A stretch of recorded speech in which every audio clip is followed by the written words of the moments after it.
From tropical sugar plantations harboring fascinating history and secrets that are anything but sweet, to sprawling Haitian burying grounds where ghosts and more wicked things roam when the sun goes down. Are you ready for the most haunted places in the Caribbean? Number 5. Castillo San Felipe del Morro.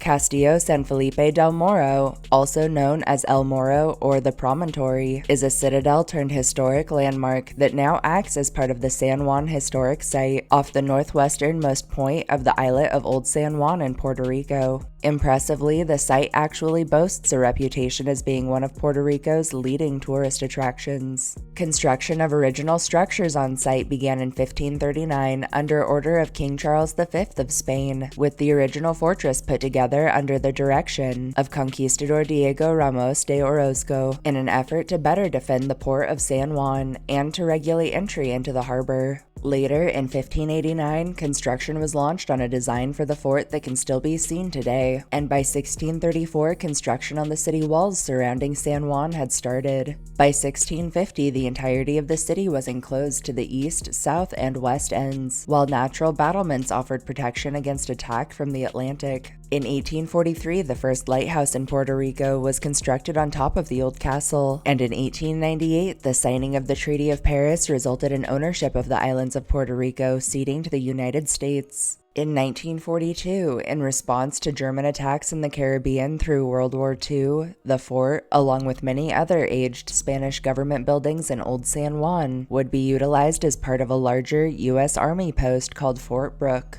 In 1961, the U.S. Army would officially retire the fort, and it would go on to serve as part of the National Park Service, preserved as a museum site. In 1983, the Castillo, along with the city walls, were declared a World Heritage Site by the United Nations. Across its massive expanse, a number of tales of the supernatural have emerged from over the years, with officials, staff, and visitors to El Morro reporting voices and shouting from empty areas, strange moaning from surrounding waters, disembodied footsteps, and even phantom cannon fire. The full-bodied apparitions of both soldiers and prisoners have been sighted roaming the area, some going about daily tasks from lives long lost, others seemingly wandering, lost. The chapel is said to hold particularly active presences, and many who've explored or investigated it have reported high EMF levels, chilling EVPs, strange noises from the walls, and extreme cold spots on hot days. Lastly, ghostly ships have been sighted in the waters, some fitting the descriptions of vessels sank in battles long ago, and a spectral lady in white has been sighted on the ramparts, drifting silently, chilling any who near her. Number 4. The Annaberg Sugar Plantation. The Annaberg Sugar Plantation, located on the island of St. John in the U.S. Virgin Islands, is the ruins of an 18th century sugar plantation that was once the largest sugar mill on the islands, and that is today included as part of the Annaberg Historic District. The area was originally settled in 1722, and in 1796, one James Murphy purchased and consolidated several plantations along with a large sugar factory, calling his development Annaberg. When James died in 1808, he was the single largest producer of sugar on the island, with Annaberg elevating their product line to include molasses and rum. The plantation thrived for a time, sadly, on slave labor, but took a massive hit in 1848, following abolition. In 1863, the property was purchased by Thomas Lloyd. Following continuous financial issues and a series of misfortunes, the Annaberg factory was forced to shut its doors entirely in 1867. It was sold again in 1871 to one George Francis. When George passed on in 1875, his descendants used land surrounding the old operation to graze cattle, for general farming, and charcoal production. In 1935, George's son, Carl Emmanuel Francis, ended up selling the property to one Herman O'Crick. In 1954, the old Annaberg plantation was sold once more, this time to Jackson Hole Preserve for the purpose of creating a national park. The National Park Service would later clear the site, establish trails, and would open the grounds to the public by 1956. The ruins, which include a windmill tower, factory, slave quarters, and other various small structures, have since been restructured and stabilized as to prevent any further deterioration, and remain open to the public to this day. Sadly, the region has seen a lot of suffering through history. The plantation was so large it had an entire village for enslaved peoples, holding more than 600 at times. Many slaves were maimed or killed while working the factory, and conditions were harsh, overseers abusive. The full-bodied apparitions of both slavers and the enslaved have been sighted throughout the fields around dusk, and a host of apparitions in old-fashioned clothing spanning the ages have been encountered within the plantation's various structures, most seemingly going about daily tasks from lives lived long ago. Reported across the property are extreme cold spots, a general feeling of unease, extreme bursts of sadness, and the sensations of being touched or grabbed by invisible hands. Many have described the very real sounds of footsteps, shouts, and machinery in action, as if some version of the old sugar plant is still functioning from the other side, just out of view of the mortal realm. Lastly, reported throughout the area are orbs and mists captured in photographs, shadowy figures caught stalking the living, and accounts of electronic malfunction and abnormal battery death rates. Number 3. The Great Isaac K. Lighthouse. The Great Isaac K. Lighthouse is a site boasting its reputation as the most prominent feature of the Great Isaac K., a small Bahamian island located about 20 miles north to northeast of the Bimini Islands, that's only accessible via boat, and that's deserted ruins are a popular destination among adventurers of all calibers. The lighthouse itself was initially constructed in 1852 for the Great Exhibition in London, and shortly afterwards was dismantled and transported to the Great Isaac K., where it was reassembled in 1859 and reached an impressive 151 feet in height. On August 4th of 1969, the station was discovered to have been completely abandoned by its keepers, who, might we add, were never located. Some suspect they were killed by a hurricane days prior and that their bodies were washed out to sea, while others claim they met a more nefarious end. Following this discovery, the light was automated and has remained unmanned ever since, its outbuildings left to decay into ruins. The grounds are open to the public and popular among boaters, anglers, treasure hunters, and explorers. Though the stairs have been removed from the tower itself to prevent access to its interior, the old keeper's house, cistern, and an assortment of smaller buildings can be visited in the ruins. For those who aren't fond of roughing it, commercial tours of the island and light are available and are recommended for those unfamiliar with the area. The island itself is comprised of sharp coral, so, needless to say, adequate footwear should also be on the list. Eerily, the K, and incidentally the Light, are located on the western edge of the Bermuda Triangle, and the area is no stranger to mysterious shipwrecks and disappearances. One legend tells of a supply ship that sank during the tower's construction, close to the K. It's said that all aboard survived with the exception of one little boy, who was thrown over the edge by the impact, where he plunged into the waters and was ripped apart by sharks. His small apparition has been sighted along the shore, and all around the base of the light. All across the K, many report eerie sounds carried on the winds, disembodied voices from empty ruins, and footsteps from the tower, which has been empty for years. Orbs are commonly captured in photographs, shadowy figures have been sighted peering from dark windows, and electronics seem to malfunction frequently throughout the entire zone. One last tale tells that in the late 19th century, a ship wrecked on the K. Quite literally the opposite of our first story, this wreck resulted in the deaths of every single person aboard, aside for one lone infant who was rescued by the lighthouse keepers. Since that fateful night, a specter known as the Grey Lady, thought to be the child's mother, has been sighted roaming the island in search of her missing baby, her pained cries heard often under full moons. Number 2. The Grand Cemetery.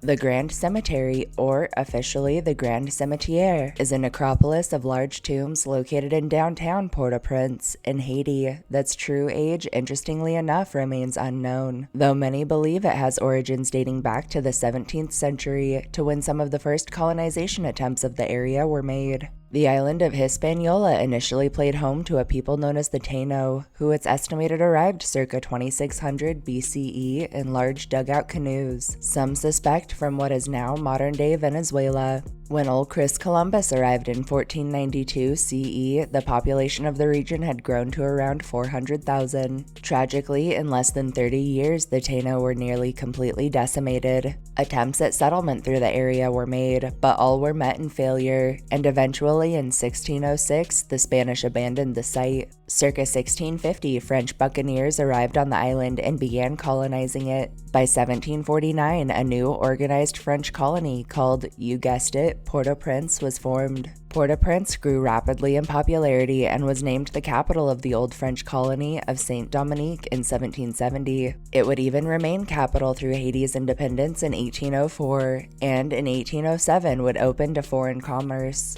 Sadly, on January 12th of 2010, a 7.0 magnitude earthquake wrecked the entire area, killing over 230,000. This disaster was followed closely by a massive cholera outbreak that resulted in an additional 10,000 dead. Following the devastation, disturbingly, dead were stacked inside of already filled tombs at the Grand Cemetery in an effort to accommodate the insurmountable casualties. Also resulting from the 2010 earthquake and continuing to this very day, the Grand Cemetery not only plays home to a wealth of deceased, but to a number of living, most displaced and having nowhere to call home. Several tombs and structures inside the cemetery have even been transformed into makeshift housing or workspace for the ground's unconventional inhabitants. Following the 2010 tragedies, disturbingly, bodies and pieces of were left stacked throughout nearby streets and alleyways, and to this day, it's not uncommon to find human remains littering the ground around the cemetery. Incidentally, a slew of full-bodied apparitions, many appearing lost or sick, have been sighted throughout the area. Chillingly, it's said a number of voodoo rituals have occurred on Grand Cemetery grounds, some to open gateways. The graveyard contains a black cross shrine to Baron Samedi, Loa of the dead and ruler of the underworld, and a shrine to Baron Criminel, a feared Loa who is thought to have been the first murderer in life, and as such was condemned in death. Both Loa are said to roam cemetery grounds, testing or even taking mortals. All throughout the Grand Cemetery, many report shadowy figures sighted darting about, orbs in the backgrounds of photographs, a general sensation of unease, and the feeling of always being watched or followed. One final legend surrounds Francois Duvalier, also known as Papa Doc, president of Haiti from 1957 to 1971. Doc was known for modeling his personal image after Baron Samedi, and upon his death was laid to rest in the Grand Cemetery. 15 years after his passing, however, during the 1986 Haitian Revolution, which was essentially an uprising against his son, Papa Doc's tomb was ransacked, and it was later discovered his body had mysteriously gone missing.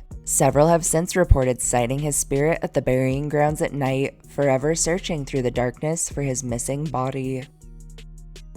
Number 1. Rose Hall Great House.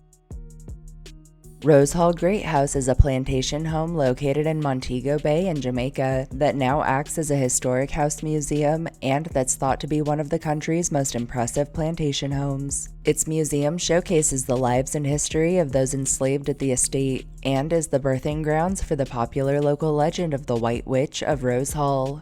As history has it, land the plantation now sits on was originally purchased in 1742 by Henry Fanning, who, 4 years later, in 1746, would marry one Rosa Kelly. He would die shortly after, leaving the estate to his widow. Rosa eventually married a second time to George Ashe, a local plantation owner who oversaw the construction of Rose Hall, that is, until his death in 1752. Rosa would try her hand at marriage a third time in 1753, taking the plunge with one Norwood Witters, who lived at the plantation with her until, you guessed it, he also died in 1765. Rosa would be married a fourth and last time in 1767 to John Palmer, who finally managed to complete construction of the hall. In 1790, Rosa passed on, leaving the property to John. John joined her in death just 7 years later in 1797, leaving the estate in trust to his two sons. Sadly, these sons both died childless, and in 1818 the property was passed to John's grandnephew, John Rose Palmer.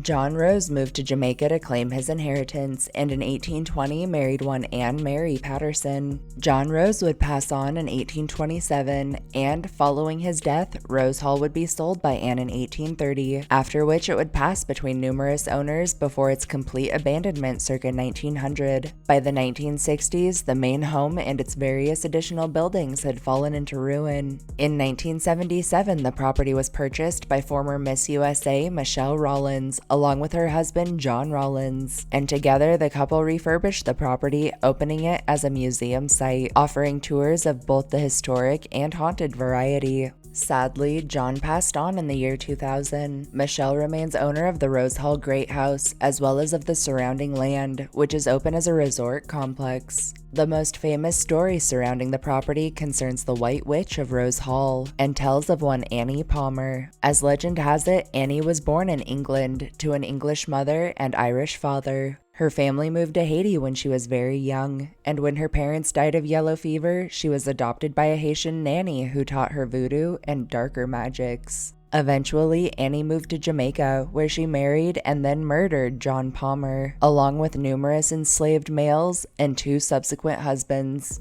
The story furthers to tell that Annie was buried in a tomb designed to hold her wicked spirit for eternity, sealed by a powerful voodoo ritual. However, a twist of the legend claims the ritual was never fully completed, and that Annie's ghost may break out one day, or that maybe she already has. Several have reported encountering Annie's ghost wandering the property, riding a horse over the grounds, floating through the house, or even watching over the area from her balcony. While no solid record of any Annie has ever been located, some claim the story isn't about Annie at all, but in reality is telling the tale of Rosa. Though in life, Rosa was known as a woman of virtue and was never suspected in any of her husband's deaths. Some claim the entire legend is false, the premise taken from a 1929 novel called The White Witch of Rose Hall by Herbert G. Delisier, while others believe the novel was inspired by actual events. In 1973, Johnny Cash released a song called The Ballad of Annie Palmer.